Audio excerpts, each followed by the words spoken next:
It's 30 minutes to the top of the hour, and you're still watching Smart Men's Business. And definitely, we're heading into the last segment of the show. That is Smart Men's Business. We're into our business insight as I'm with Dr. Ezra. That is Mohomuza, the ED, the Uganda Manufacturers Association, breaking down these matters, of course, following the dialogue yesterday. That is for the manufacturers. So, Mr. Ezra, we're talking about, Uganda's position in the region. But maybe we would love to know the figures, and we compare all the way from 2013 up to now. And after discovering our position in the region, so what next? Yes, thank you. I will not say it is a total alarming situation because the geopolitical, the economic history of the three countries differ. The resource endowment differ, the policy environment differ. Exactly. But it's a fact that sets our challenge, sets us a challenge. It gives us something to look up to work, to achieve. In 2013, Kenya had their industry contributing 17.2 billion dollars to the GDP. Okay. Tanzania was contributing 11 billion dollars. Uganda, our industries were contributing 18 or contributed 18. I mean 8.75. Okay. Billion dollars. Billion dollars, yeah. The first analysis at that level tells you that the gap between Uganda and Kenya, who was leading, was approximately 8.47 billion dollars. Yeah. The gap between Tanzania, who was the second, and Uganda was about 2.2 billion dollars. Okay. So that was 10 years ago. Currently, where we sit, Tanzania is the leader with around 22 billion. $22 billion, yes, leading. Kenya, who is following them, is around 20 billion dollars. Okay. Uganda, we are still at 9.9.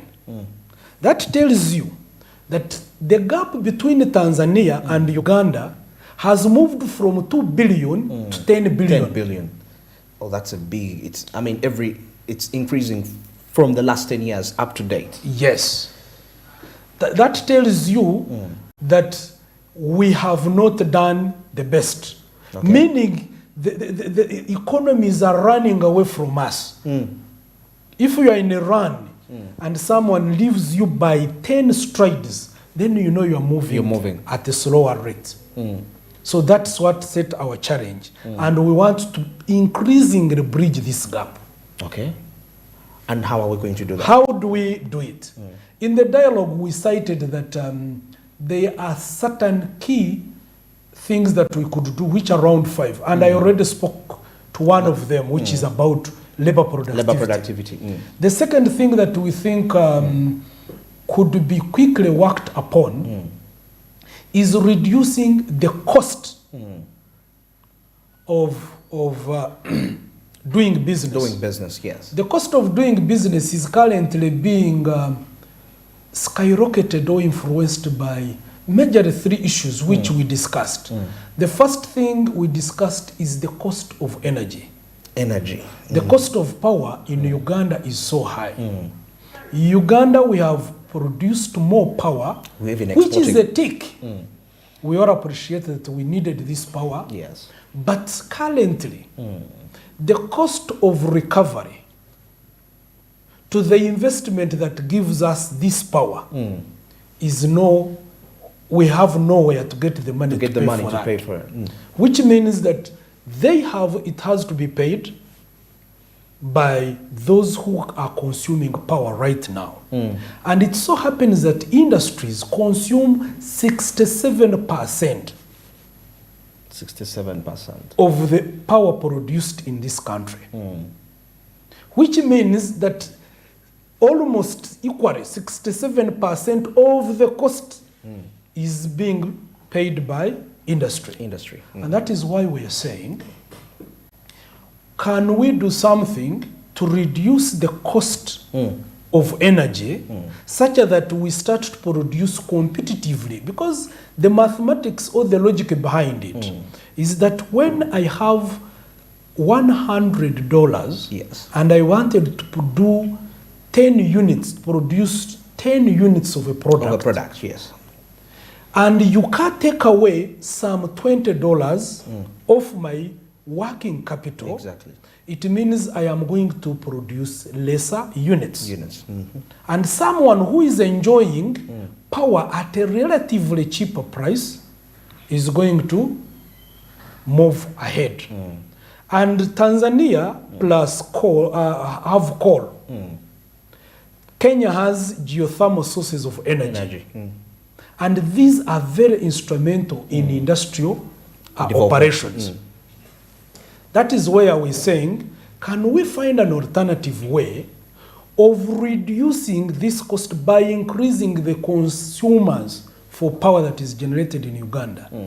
The dialogue agreed that the government reconfigures its institutional framework and including a component of marketing and sales that will be aggressive on selling the extra units of electricity that we produce. What do we mean? We are not faulting government, but we think government is over-engaged in so many things.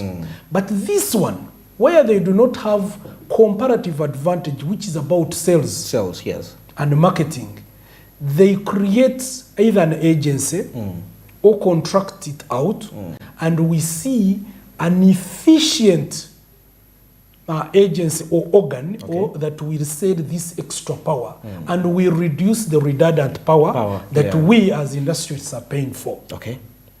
How can it be done? In the neighborhood Tanzania, I mean South Sudan, they don't have power. Why don't we fast track bilaterals that will push these things? We think government, they have constructed these transmission lines to Tanzania, to Congo, to South Sudan, and established substations. However, we need fast track the doing of business out there. Just laying out infrastructure is not enough. We need to do business and sell this power. It will reduce the tariff that we are facing. That is one thing that we talked about and we think could be a source of a solution. Number two, we are producing these things, but where do we sell? Until you sell the 10 units that you have produced, you can't produce another 5. And we are saying government of Uganda has not supported the locally produced producer to purchase locally produced goods adequately. For instance, in the last budget, we had, in the last budget, government earmarked around, if I get the figures well, it's around for 1.52 trillion for government expenditure, which is going to be into the purchases. But we are saying, if we can only increase the share of what is bought from domestic market by just another 10, because we are now getting only 10% of government expenditure that is spent to locally produced goods. If they could increase to 20, from 10% to 20%, would be great. But we are saying we should be boosting of Ugandan government buying locally produced goods to a tune of 80%. That tells you that this money budgeted for, the 1.5 trillion I'm talking about, will be working capital into this industry. So the industries that are now challenged with access of capital from outside, that are relying on borrowed funds, Yes. will be having revenues domestically that they will invest into the industry. The industry, okay. So those are the things that we thought government would appreciate and appreciate Maybe better. a little bit on that last point you made about spending on locally manufactured items, 20%.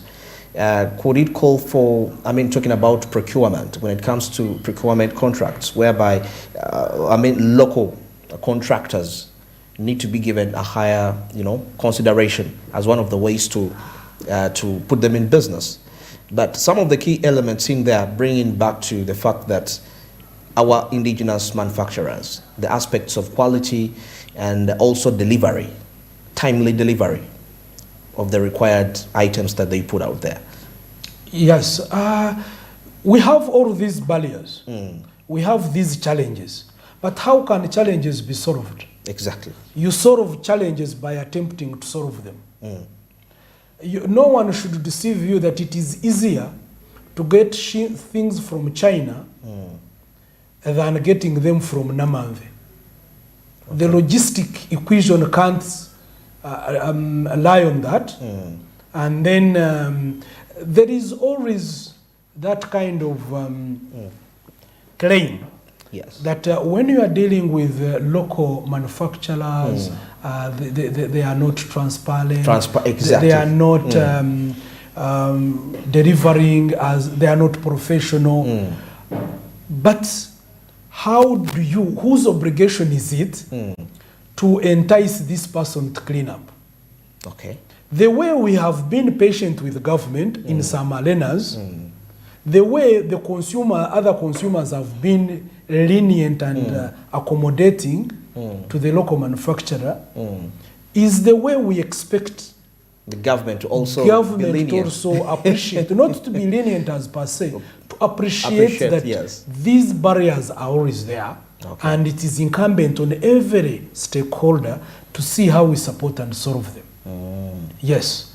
Otherwise, now currently the entire of Kampala and where we are doing business is an intolerable kind of environment. But we appreciate. We have not shut down these industries because power extension lines have been vandalized. We have not taken government to court because they delayed That's a point. to provide on something.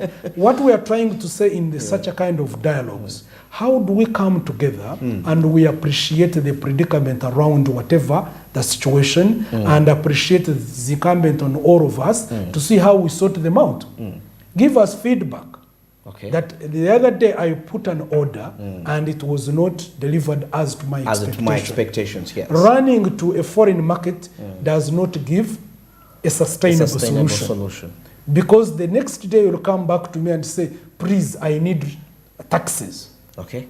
You cannot destroy your own tax base and you build some other person's tax base and you think you are building an economy in the name of efficiency and transparency. We agree on all these things, and that's why you're saying the best way is to sit down and we dialogue around these issues. Okay. Very interesting. Well, now on that note, let's talk about the borderless Africa, the African Continental Free Trade Area. That's where every nation is eyeing, actually. That is East Africa and so many other countries which are, of course, have responsibilities in other regions like ECOWAS, SADC, IGAD, and so many more. So now I'm speaking for our country, Uganda, basing on the dialogue discussions and that, how have we put that into consideration? Because, of course, I know we need to first sort the matters of the region first before we can actually think of a bigger market. Thank you very much on that one. It was a contentious issue in the dialogue, and I think it is going to be, and I am happy that it is actually really contentious. Because it offers two challenging minds. Number one is that whenever you think of a big picture, you are thinking progress. Yes. Number two is that whenever you are thinking of a bigger market, you are thinking of intensive competition. Exactly. And competition in manufacturing is our catalyst. Exactly. So in the discussion, three major things came up. Yes. The first thing is that you can only define your home when you know the route that takes you for the home. In this market, we have a problem of the infrastructure, the strategic infrastructure for doing business. In terms of roads, in terms of ports, in terms of air cargo, in terms of payment systems, all these are very huge infrastructure that require huge amounts of investments. So in the dialogue, we are saying there are three ways of doing it. We have called government upon to intensify the discussion of government to government in terms of establishing country to inter-country connectivity. Okay. Before you think of connecting to Liberia, think of connecting to Congo. Exactly. Congo thinks of connecting to Central African Republic. Yes, and Chad. Yes. Then eventually, Chad will connect to Egypt. To something like that. That is one strategy that we think works. Because in Africa, all the countries do not have the required investments to pull up for continental infrastructure. Okay. That is what came into the discussion. Yes, sir. Then number two, we are talking about coming together, government to private sector, infrastructure arrangements.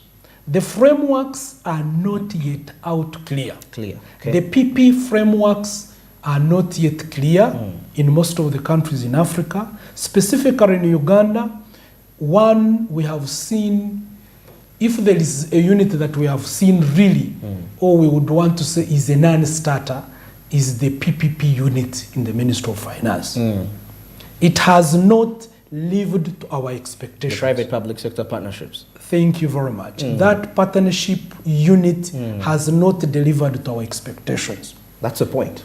We expected that unit to really create avenues for PPP investment, to create avenues for infrastructure, efficient management systems that would augment where public infrastructure exists. We expected that to be by now have translated itself into the sector level, so that you don't have to run to finance to work out a PPP with Mukono district. No, I do.